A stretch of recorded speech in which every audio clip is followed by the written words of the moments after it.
Welcome to the Deep Dive.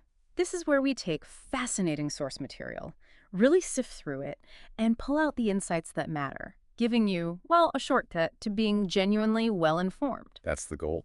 So have you ever had that feeling, you hit a big goal, maybe it's a promotion, maybe you finally buy that house, or achieve something you've wanted for ages, hmm and yet afterwards there's still this kind of lingering sense that something's missing, like you still want more. Oh, absolutely. It's incredibly common, isn't it? That sense that we're always searching, always reaching for something just out of view. Exactly. It feels universal. So today we're taking a deep dive into exactly that. What is this universal quest for happiness? And, where is it actually leading us? It's time to unpack this. Indeed.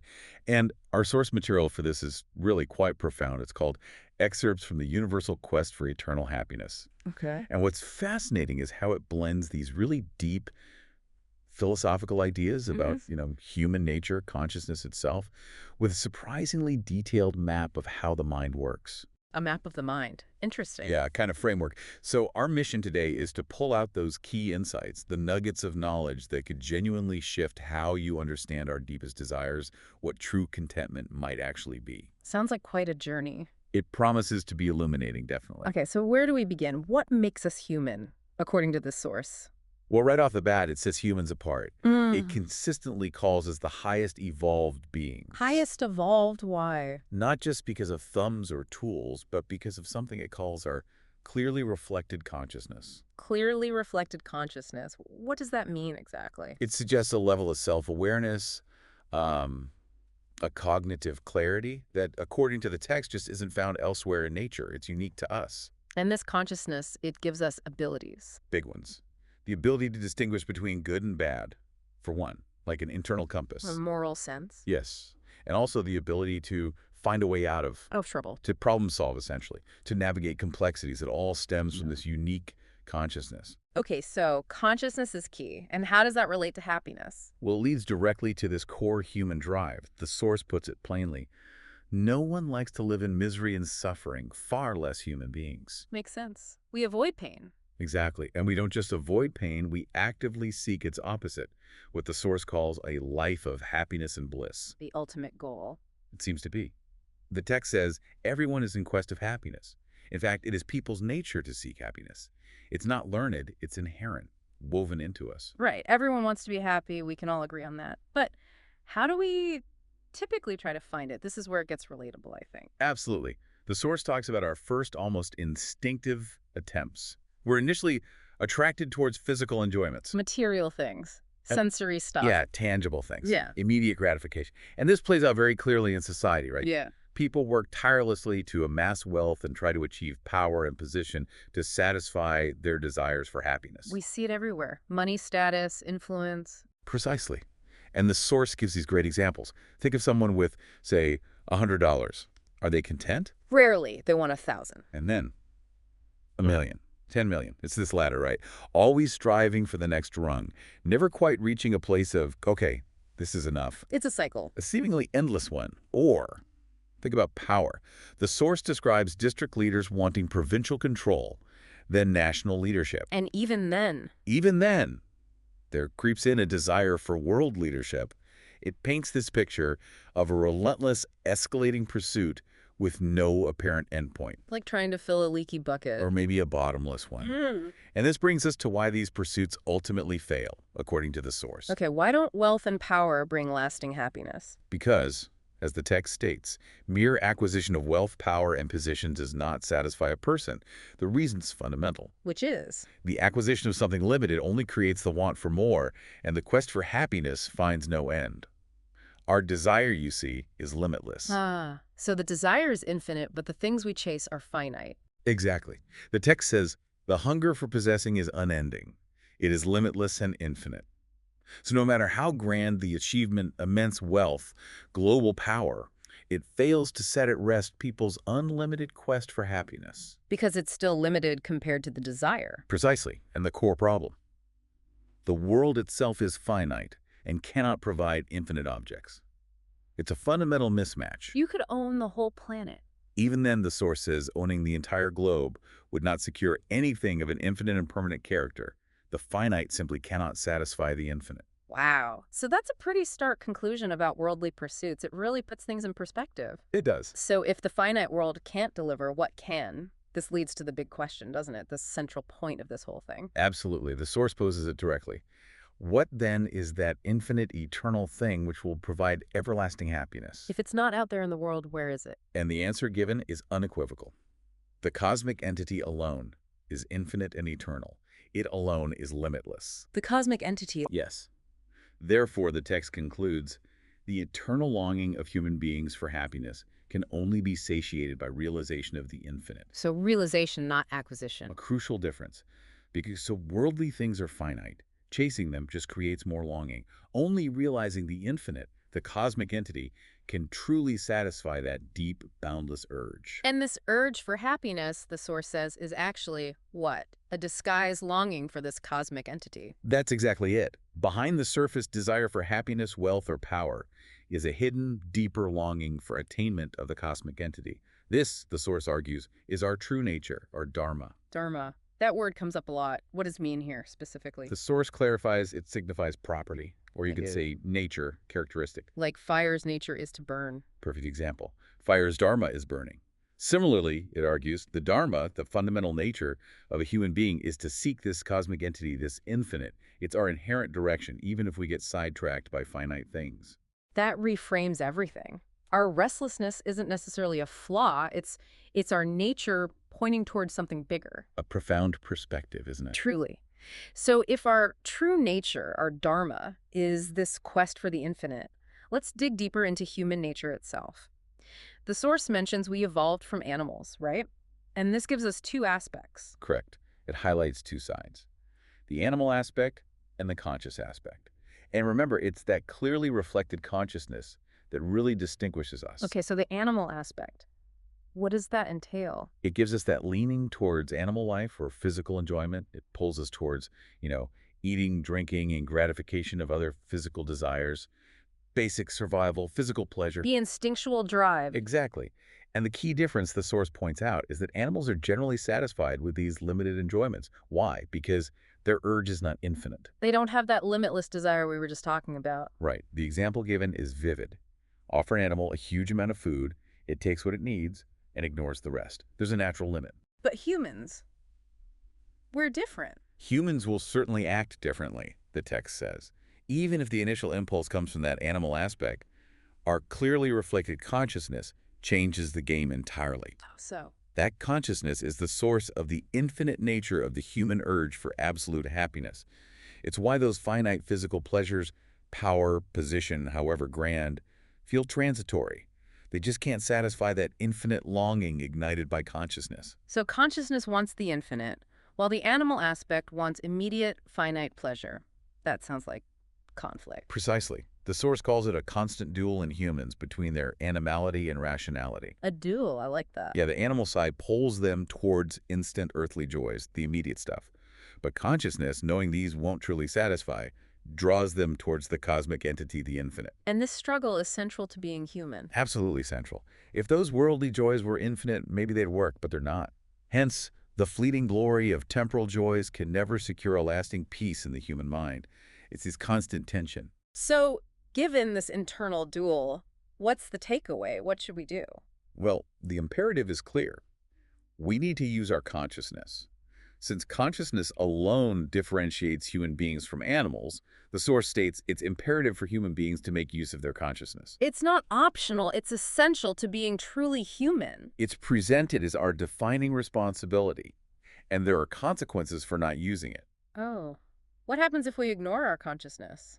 If it lies dormant behind their animality, if we let the animal aspect dominate, then people are bound to behave like animals. Was driven by instinct and appetite. And potentially worse, the source argues. They can become worse than animals, as even though endowed with well-reflected consciousness, they do not make use of it. Worse than animals. That's strong. It is.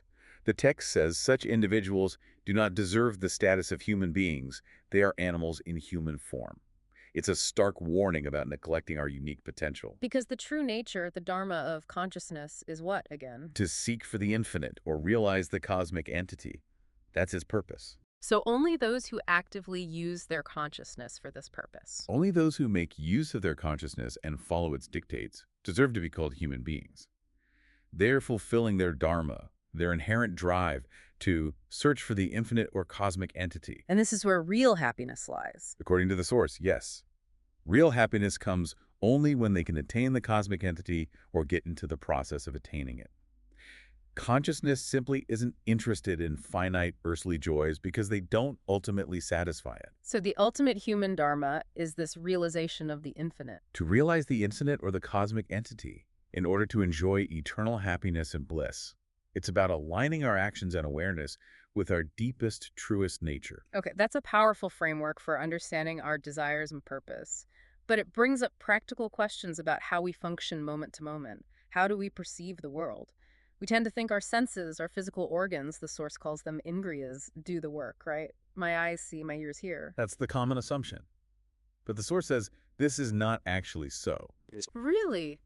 My eyes aren't seeing. Not directly, no.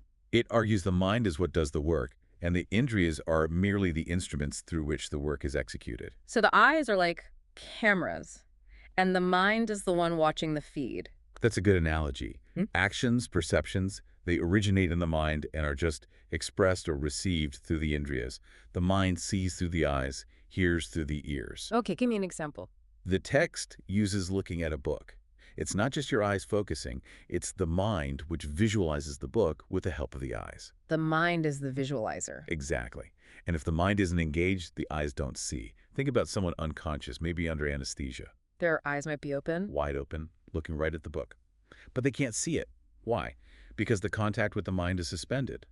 The instrument is working, but the operator is offline. Or like when you're lost in thought. Perfect example. You're absorbed in thought, and you completely fail to notice a person or recognize a friend standing right in front of us.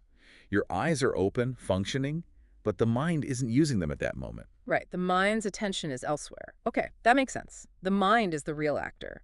So how does it do this? How does it work through the senses? This is where the source introduces the mind's internal architecture. It talks about three key components, collectively called antakara. Antakara, what does that mean? It translates roughly to introversial psychic force or internal instrument. It's like the mind's operating system with three main parts. Okay, let's break it down. What's the first part? The first is sita. You could translate it as mind stuff or maybe mental plate. Mind stuff. Yeah, when your mind sees a book, a part of your mind, the sita, literally takes the shape of something we call a book. It becomes like the book internally. So it forms an internal image or impression. Exactly. And it's not just a retinal image, because the mind can do this even with eyes closed, like when you imagine or remember vividly. Citta is the part that stores these forms, these impressions. Okay, so citta takes the form. But what does the seeing, what part of the mind is actively looking at that form in the citta? Ah, that's the second component, amkatva. This translates as the doer eye. The doer eye. So this is the active part. Yes, this is the part of the mind which does the work of seeing or hearing or thinking or willing. It's the executive function. Ahamtattva is what directs the citta to take a certain form. I see. Ahamtattva does the action. But for there to be a doer I, there must be a sense of I in the first place, right? A feeling of existence. Precisely. You need that fundamental I am feeling, and that comes from the third component, makattva, sometimes also called buddhatattva. Matattva. And this provides... This part gives the feeling of I and the basic knowledge of the self. It's the raw sense of existing, the ground of self-awareness. Without this feeling of I, the source says, no action can be performed by Ahamtattva. So, let me see if I have this right. Mahatattva is the basic I exist. Ahamtattva is the I do, or I perceive. And Siddha is the mental stuff that takes the form of what Ahamtattva perceives or does. That's a great summary of the antakaraye, the internal instrument. Mahatattva, Ahamtattva, Citta, working together. Okay, that's the internal machinery. But how does information from the outside world get in to interact with this system? You mentioned the indriyas are instruments or doors. Right, and the stuff that comes through those doors, the raw sensory input, is called tanmatra. Tanmatra, that's a new one. What is it? The source describes it as that's the auditory tanmatra, the subtle sound waves hitting the ear indriya. So these tanmatras are the fundamental sensory vibrations coming off objects. Got it. So how do the tanmatras interact with the mind's components, sita, amantattva, mahatattva? Let's put the whole perception process together. Okay, so aham tattva, the doer I, wants to perceive something, let's say the book. It directs the mind. It initiates the action. Yes. Then the relevant indriya of the eye, in this case, acts like a door, allowing the rupa tanmatra, the visual essence, from the book to enter and strike the sita. The mind stuff. Right. The sita then immediately takes the shape of the book, forming that internal mental image based on the incoming tanmatra. And then Then aham tattva, the doer I, identifies or sees it as per the shape which sita has taken. It recognizes the form in the sita as book. So Aham Tattva both initiates the desire to see and performs the final act of recognition on the form held by Sita. Exactly. It shows that sita is dynamic. It takes the form of whatever aham tattva desires or does.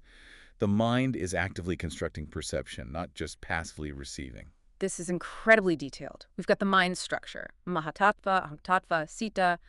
We know how it interacts with the world via indriyas and tanmatras. But you mentioned earlier, the source hints at something even deeper, beyond the mind itself. That's right. This raises a really crucial question. If mahatattva is the part of the mind that gives the feeling I exist, then what is the I that knows there's a mind? The I that possesses the mind? Ah, the observer of the mind. Exactly. The source points out that mahatattva is only a part of the mind. This implies another I, which is the possessing I, or the I which knows that there is a mind. And what is this deeper I called? This is the ultimate witnessing entity. It's called Atman, or unit consciousness. Patman. Unit consciousness. Yes. And through introspection, deep concentrated thinking, the source says, one observes that Atman and mind are two separate entities. The mind is the instrument. Atman is the witness using the instrument. So the Atman is the real self, beyond the mental functions. That's the idea. Let's clarify those I's again, because it's Greek. Clear. The fundamental witnessing I, pure consciousness, the ultimate subject, that's Atman. It establishes existence itself. Okay.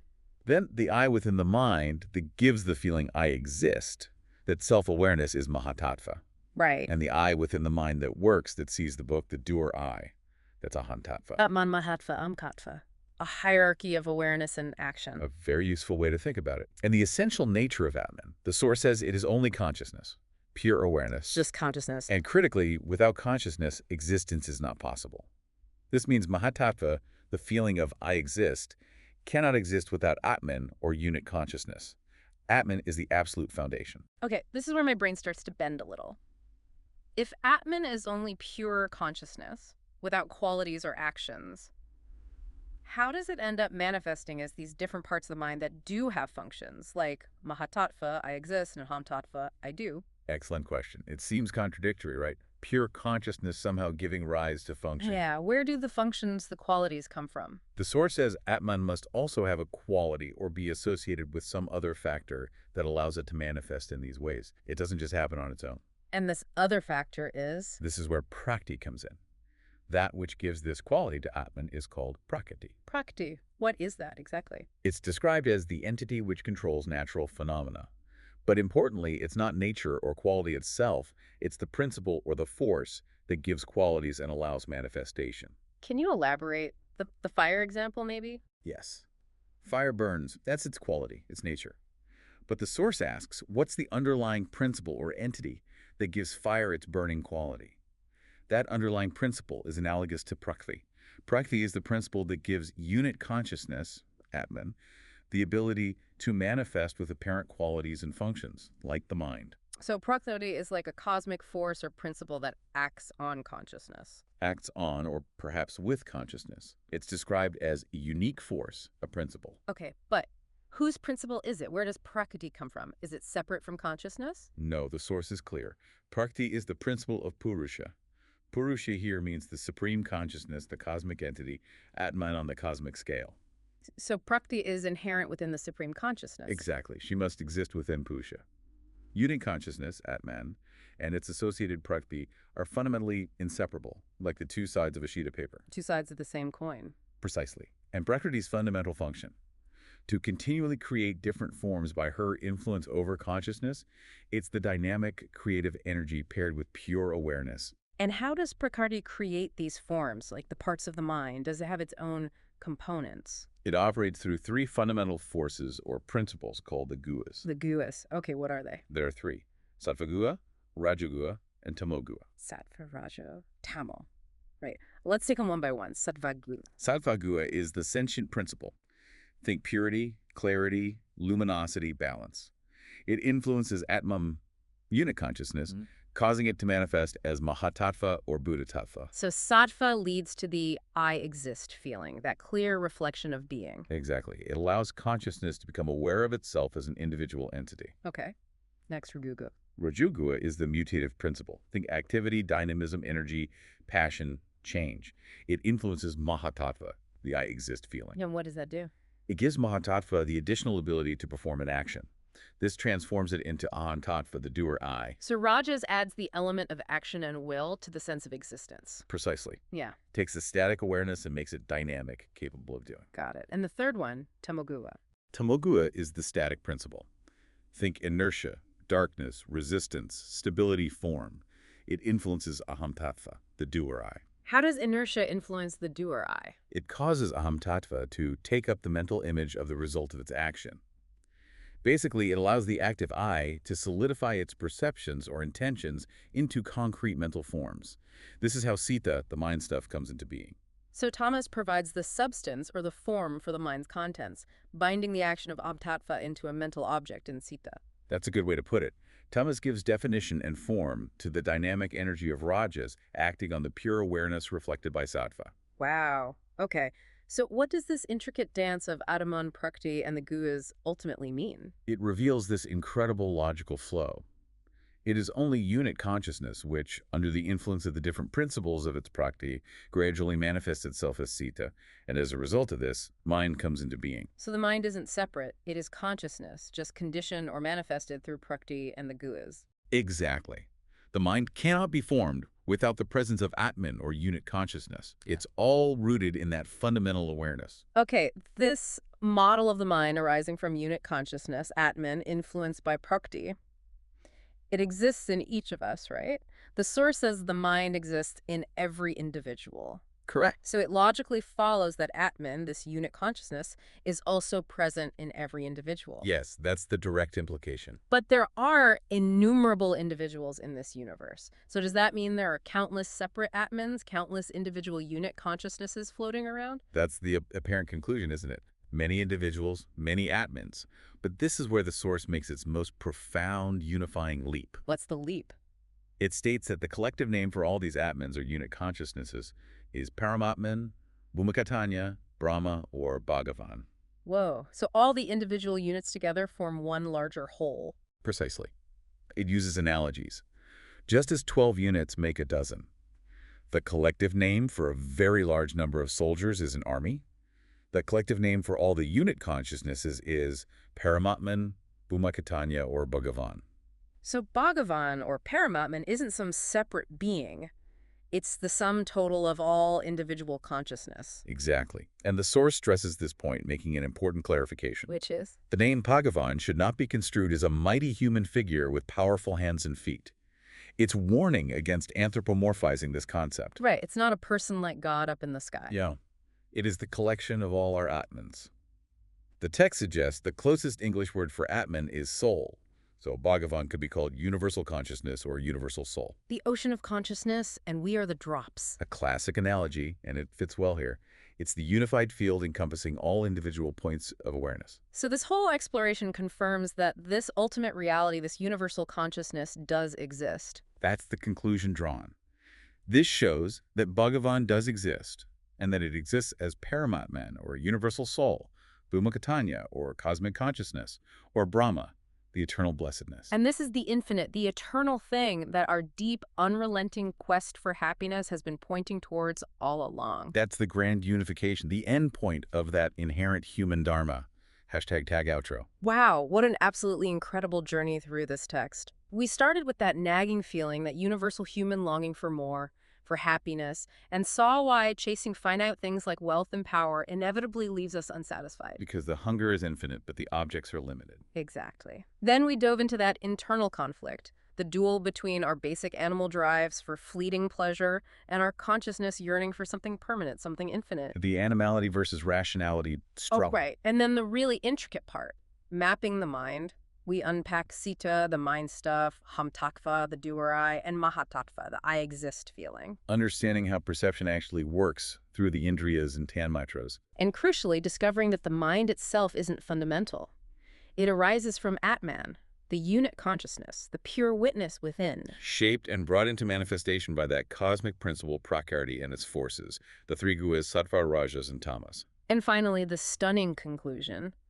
All these individual Atmans, all our unit consciousnesses, are not truly separate, but collectively form the one universal consciousness, Paramatman, Bhagavan, Brahma, the infinite source of true eternal happiness and bliss. And the profound implication here is that this deep-seated quest for happiness isn't some futile chase.